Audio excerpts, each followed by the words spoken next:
అక్షయగా ఈ ఊరు రావాలని మొదట్లో నీ గురించి ప్రయత్నించాను. మీ అమ్మ అపర మేధావిలా ఆలోచించి నిన్ను అర్చన రూపంలోకి మార్చి తీసుకొచ్చి పెద్ద దెబ్బ కొట్టింది. అప్పట్నుంచి నాకు సమయం అనుకూలించడం లేదు, నా ప్రయత్నాలు ఫలించడం లేదు. అడుగడుగునా నాకు అపజయం, మీ అమ్మకు విజయం.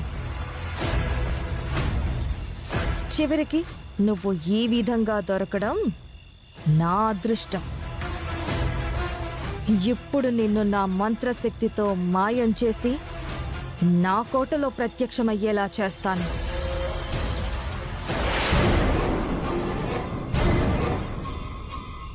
అక్షయ! అక్షయ! అక్షయ! అక్షయ ఎక్కడున్నావు? అక్షయ! అక్షయ! ఎక్కడున్నావమ్మా?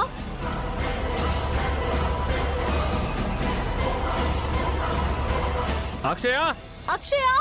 అక్షయ! బాబా! అక్షయ! అక్షయ! అక్షయ! అక్షయ! అక్షయ! అక్షయ! అక్షయ! అక్షయ లేవా? అక్షయ! అక్షయ లేమ్మా. అక్షయ! అక్షయ లేవా? అక్షయ! అక్షయ! అక్షయ! లేమ్మా. లేవట్లేదు. నా బిడ్డకి ఏమైంది బావా? అమ్మా! ఏదో జరిగి స్పృహ కోల్పోయినట్టుంది. ఇక్కడ చూస్తే ఎవరు కనిపించడం లేదు.